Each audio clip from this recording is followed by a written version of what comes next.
Hello दोस्तों, good evening. कैसे उम्मीद करता हूँ आप लोग बहुत अच्छे होंगे। चला स्टार्ट करते हैं। आज का एक नया वीडियो होगा और सबसे इम्पोर्टेंट वीडियो लेकर के आए हैं। अगर ये आप मेरे चैनल पर नए हैं तो चैनल को सब्सक्राइब कर लीजिएगा ताकि कानून से कोई रिलेटिव वीडियो जब भी अपलोड किया जाए तो सबसे पहले आपको मिल जाए। आज हम दोस्तों इस वीडियो में इस चीज़ जाने वाले हैं। आज जो हम इस वीडियो में जानेंगे बहुत ही इम्पोर्टेंट चीज़ है और यह आपको कब किस जीवन में या कब कहाँ किस मोड़ पे यह काम कर देगा, ये आपको जानना सबसे ज़रूरी है। दूसरी बात कि मैं इस वीडियो के लास्ट में ये भी बताऊंगा कि ये जो आज जो धारा के बारे में हम लोग जानने वाले हैं, तो इस धारा में क्या पनिशमेंट होता है और किस प्रकार से हम बच सकते हैं।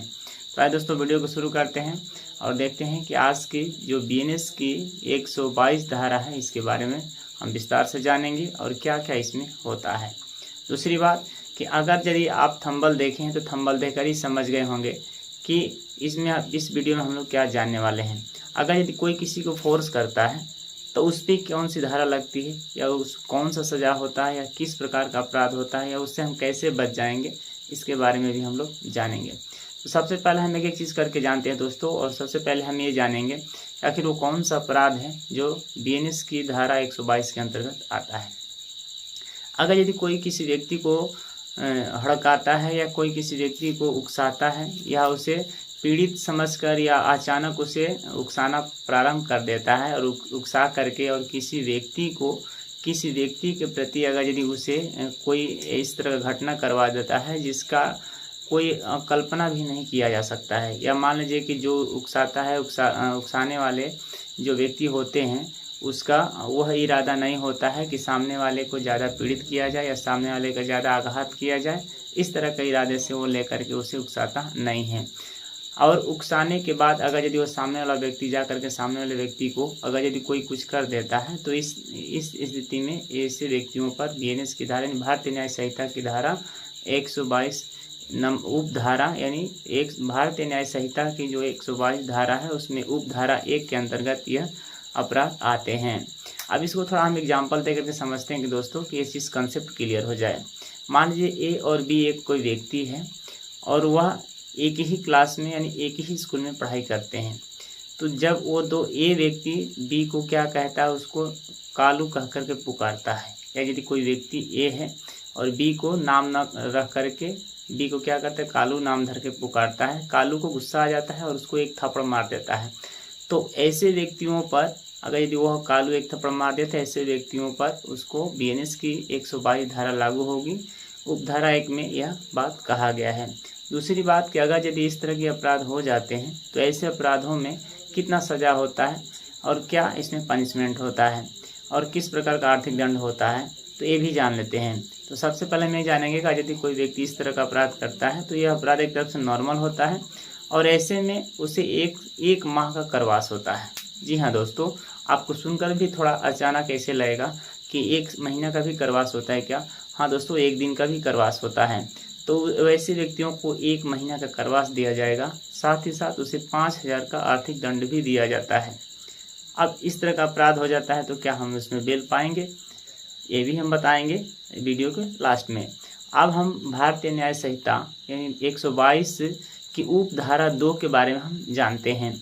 इस धारा में यह बताया गया है कि अगर यदि कोई व्यक्ति उकसाने पर अगर घोर कारित करता है यानी घोर दंडित करता है, घोर ऐसा काम कर देता है जिसके द्वारा सामने वाले को पीड़ित होना पड़ता है, तो ऐसे व्यक्तियों पर बीएनएस की धारा 122 लगाई जाती है। अब इसको थोड़ा हम समझते हैं। अगर यदि कोई व्यक्ति स्वेच्छा रूप से उकसाता है और उसको उकसाने के साथ साथ जो सामने वाला व्यक्ति है वह किसी दूसरे तीसरे व्यक्ति को जा करके वह काम कर देता है जिससे उस व्यक्ति को ज़्यादा नुकसान हो जाता है और वह नुकसान यानी ज़्यादा पीड़ित हो जाता है, वह स्वेच्छा रूप से घायल हो जाता है, ऐसे स्थिति में उस व्यक्ति पर बीएनएस की 122 धारा को लगाई जाती है।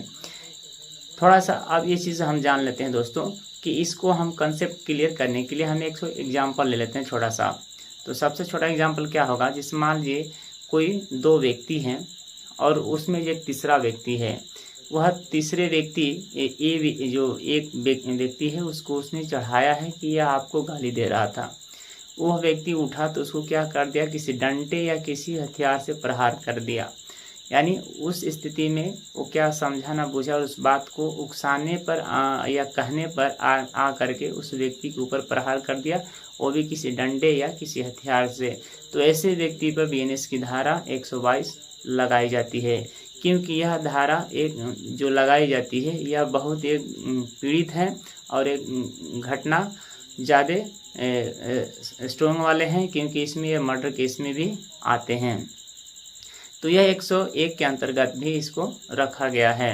अब इसमें हम जानते हैं कि यदि इस तरह का कोई अगर यदि व्यक्ति करता है स्वेच्छा रूप से किसी व्यक्ति पर डंडे या किसी हथियार से प्रहार कर देता है, तो ऐसे व्यक्तियों पर लगी बीएनएस की धारा। तो इस प्रकार के अगर यदि अपराध हो जाते हैं तो इसमें कितना सज़ा होता है, क्या आर्थिक दंड होता है, ये क्या इसमें जुर्माना है और किस प्रकार इसमें हम जमानत ले सकते हैं। तो ऐसे व्यक्तियों पर 5 साल का कारावास होगा और साथ ही साथ 10 साल का आर्थिक दंड भी दिया जाता है। अब हम जानते हैं क्या इसमें जमानत हो सकता है। तो जिस केस में अगर ये दोस्तों कारावास हो जाता है, अगर डिस्ट्रिक्ट कोर्ट उसे कारावास दे देती है तो उसे जमानत नहीं मिलती है, और जमानत मिलती भी है तो उसे हाई कोर्ट का दरवाज़ा खटखटाना पड़ता है, क्योंकि लोअर कोर्ट से डिस्ट्रिक्ट कोर्ट से आपको जमानत नहीं मिल सकती है। और फिर हम ये जान लेते हैं कि अगर यदि 122 की धारा उपधारा की 1 में अगर यदि कोई मान लीजिए किसी थप्पड़ मार देता है किसी को उकसाने में, तो वैसे में 1 महीना का कारावास और 5,000 का जो जुर्माना होता है उसमें क्या हमें जमानत मिलती है। तो उसमें दोस्तों आपको जमानत मिल जाएगी और उसमें आपको बेल भी हो जाता है, क्योंकि 1 महीना कोई ज़्यादा दिन नहीं होता है। 1 महीना के अंदर ही आपको बेल मिल जाएगा और जो आर्थिक दंड होता आपको देना होता है वो आपको चुकाना पड़ेगा, और उसके पहले ही आपको बेल मिल जाएगा और आपकी ज़मानत हो जाएगी। तो उम्मीद करता हूँ दोस्तों कि आज का जो वीडियो है आप लोग के लिए बहुत हेल्पफुल बना है, और यह वीडियो आप लोग को बहुत मदद करेगा किसी भी मोड़ या किसी भी प्रकार का केस में। अगर यदि इस तरह का केस में अगर यदि कोई व्यक्ति फंसा है या उसमें है तो यह वीडियो आपके लिए बहुत इम्पोर्टेंट होने वाली है, यह अच्छा आपके लिए मतलब सहयोगी बनेगी। तो बस दोस्तों आज के वीडियो में इतना ही जानेंगे, फिर अगले वीडियो में ऐसे ही कानून से रिलेटिव हर एक वीडियो लेते आएंगे और हर एक चीज़ नए टॉपिक को लेकर के आएंगे, ताकि आपको हर एक चीज़ विस्तार से पता चल पाए, ताकि किस कानून में कौन से अपराध होते हैं, कौन सी धारा लगाई जाती है। तो बस दोस्तों आज के वीडियो में इतना ही जानेंगे, फिर अगले वीडियो में मिलते हैं। तब तक के मुझे इजाज़त दीजिए। जय हिंद, जय भारत।